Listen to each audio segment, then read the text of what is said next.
for an exciting trip coming up here to Alaska here in September.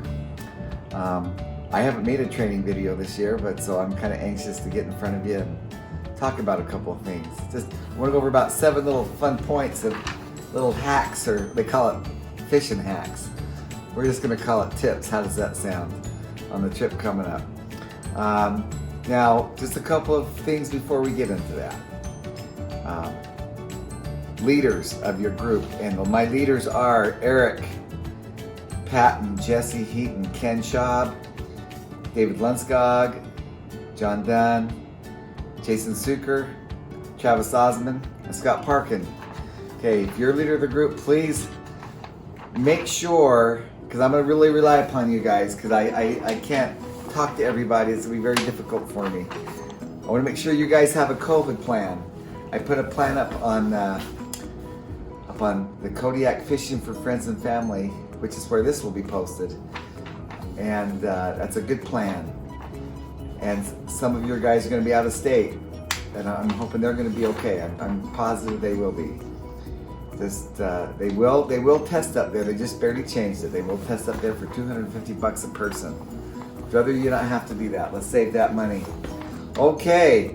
The other thing is just a reminder for the prep day coming up this Saturday. My lovely wife, who's my lovely videographer right here, she's giving me the look. She's gonna make us a yummy breakfast, 9 o'clock in Orem, 600 West, 500 South. It's in a church pavilion. So just look for that. And if you guys could comment and let me know who's gonna be there, and if you guys could let me know if you're a leader of a group, let me know how many people of your group can be there.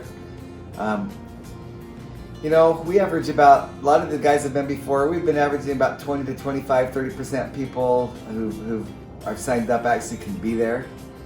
And so if you guys could just make a comment and say, I'll be there, that would be awesome. Okay, let's jump into this. Okay, a couple of tips and hacks, fishing hacks for Alaska. Oh, and also, I want to thank my Randy, my helper Randy Browning. He's part of this, and Randy, if you could also help the guys that you know that are coming to help make sure they're all prepared. Okay, this is the silver salmon that we're going after. This is a big old buck male. It's funny, 2 or 3 months before I had caught this fish, it had this really pretty small mouth. Not this big, cool looking, gnarly mouth with the teeth. All these teeth, it's got this big old kite on the end. They use it to bump the females to encourage them to spawn. And it'll turn like this color. This is a sockeye salmon right up here. And they all turn, but the sockeye are the most dramatic that I've seen. But they all turn, even these will turn a little shade of pink after a while. So this is what we're going after. All right, couple things. Let's look at my boots. I just put my boots on. I like to buy, this is a size 10. I like to buy a little bit, a size 1 to 2 size bigger than my normal shoe size. I wear about a size 8, 8.5. It's just, I have them on and off so much. It's just so nice to get a little bit bigger size just for ease, as long as I'm not tripping over them. Okay, number 2. Can you guys see this little leak right there, a hole right there? Okay, it's been fixed with this stuff. It's called Aqua Seal. Can you get a little good look at that? Called Aqua Seal. Okay, coolest stuff for fixing a leak. Remember the old days, the bike tire, you scrape it off and put a little glue down, put a little bit of, none of that. This is UV activated. You put this on, set it in the sun for about 10-15 seconds, and it settles right up, and it stays soft, and it stays a little bit rubbery. I don't think I have it anymore on. Okay. All right, number 2. Let's see. So that was, actually that's number 2. Number 3, we have a couple of different kinds of vests I want to recommend. This is a good old standard vest, but they've had around for many, many years. And I do wear this sometimes, and I will take this with me. Gosh, it's got all kinds of pockets. You put flies, inside pockets. Okay, cool. I wonder if I find any goodies from last year. Dang, I wish I could find some money. Okay, that's the one type of vest. But the main type of vest I'll be wearing, some of you guys have seen, is this called Simply Fly. And you don't have to get this, but I saw it online and I thought it was kind of cool. I gotta remember how to put it on. There we go. Slips over my back like this. And it's a hardened case. It's got all kinds of cool flies, places to store stuff. There's a case I can put in here for flies. It's got a tippet that comes out. There's 3 holes out the top it can come out. Let's see. I've got some weights in here. Here's some flies I tried last year. Kind of a cool looking fly. It's a little clouser. See that? It's kind of cool looking. I've got a few on that style before. Anyway, what I really like it too is I've got a knife sharpener. Not a knife sharpener, it's a hook sharpener. And this has got a zinger right here for clip. To click the tag ends of things. And I like to get good quality because some of those cheap ones, you can get fingernail clippers and that'll work, but that's a good quality. Then I'll have another zinger. You can put a set of pliers, a good set of pliers on this end. But I've gone ahead, this has a belt down here. You can see this belt down here that's got a really good set of pliers from Orvis. You don't have to get them this nice or fancy, but since I've used them all the time, I got a little bit of extra, paid a little bit extra for it. This has got also you can clip snap your line with that. It's got like a little cutter there. Just reach down there and cut the line like that. You know, I put that right there on my waist, just on the other side of the belt. Okay. All right. So let's see. Oh, glasses. Let's talk glasses. So one year I encouraged all my guys to wear polarized glasses, and one guy said, "You know, Sean, I'm good. I'll just bring up my regular sunglasses." And I better not say his name. I might embarrass him. But his name is Lou. He's a good sport. I'll be all right. So I says, "Lou, you're gonna want them. You're gonna want some polarized glasses. Do not trust your old glasses." "Oh, I'll be all right. I don't want to pay the extra money." So we were fishing a hole on Pillar Creek.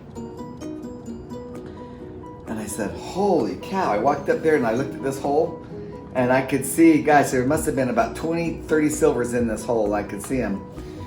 He goes, "Where?" "I can't see them." "Where?" I said, "They're right there, Lou." He says, "You can't see them." "I can't see those."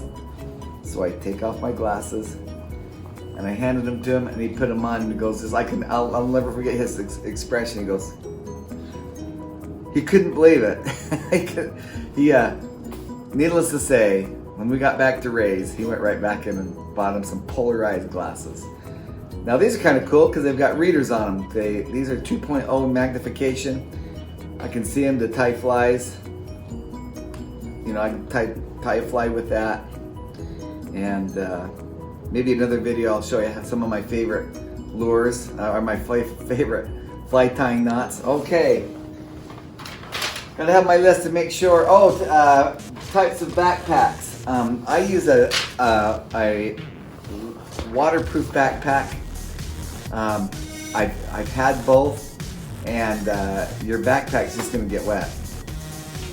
You're gonna sit on the side of the riverbank. The tide's gonna come up, get it wet. So I'm gonna have you don't have to have it, just be careful. I use a waterproof backpack. Okay, and this is it. Looks like I've got some floating flies or some streamers for trout. Take those out. But so I haven't used this for a little bit, but I carry backed up socks in it. Kind of handy. Some other supplies. I'm going to be loading this up, but that's it right there. Okay. So what I've got on, my fishing pole with some water bottles with this backpack, that's my gear for the day. Some snacks. Alright. Okay, so you want a really good jacket. Good quality rain jacket. Don't get any of this plastic stuff. There are some optional things, but there's nothing like it raining and you don't have your jacket with you. It's waterproof. I'll zip that up. There's been many times I've fished in rain just like this. I just keep going. Got a hoodie on it. Good quality one. I've had this one for quite a few years and I love it. I love it. Alrighty, let's see if I'm missing anything here. Pliers, glasses, backpack. Okay, types of vest. Let me show you a good quality reel that you can get. See, this is not your trout reel. Can you catch trout with it? Yes.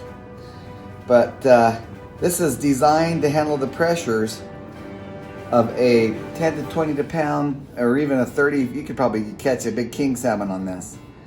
It's designed to handle the pressures. I had one guy come up one year and he had his regular trout reel set up with some heavy duty line. I just said, you know that it's not going to handle the pressures of a big fish, and sure enough, he got one on it.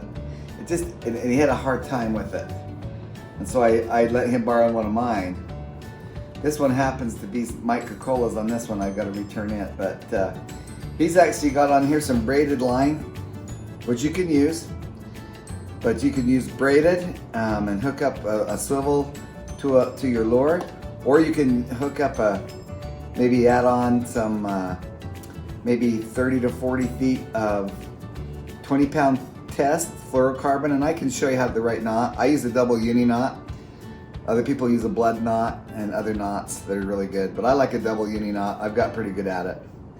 But use spin casters, and I will be doing some spin casting up there as well. If you watched one of my other videos, I talked about how we fish the mill. And there's a good chance in there while we're waiting for the fish to come up during high tide. So you can watch that video, and I won't go into detail on that, but these are handy, especially when we fish the mill. As soon as those fish start running, you can keep using your spin casting rod, or you pick up your fly rod, which is what I do. Okay, everybody, we'll see you this Saturday, 9 o'clock. Oh man, I didn't get all that. I didn't push the right button.